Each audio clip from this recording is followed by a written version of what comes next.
name of my business is Complete Auto Repair, and I had worked since moving to Florida with multiple shops and was unhappy with the way they did business, and decided finally 14 years ago that I would do it myself and do it my way and become the most reputable shop in town, hoping that would in turn create financial.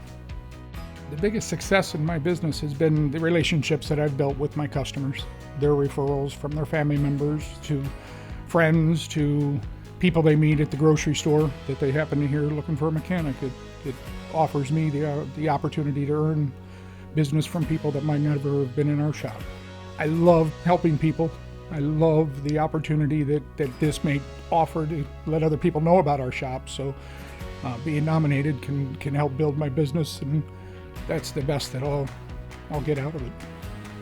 I think it's real important to work with them, the Small Business Development Center, because of what they offer, the opportunity to learn, to organize, to increase the business without having to invest tons of money. And they also have financial options for us, from bridge loans that they've helped me with and I've paid back. And the SBDC has really given me lots of chances to do things that I might not have been able to do on my own. I definitely thank Patty Gerzo with the SBDC, and has helped me tremendously. She does business with me, to refer business with me, to point me in the right direction, for opportunities that the SBDC provides. The team I have working for me are incredible, and they really helped me build what the shop has become today.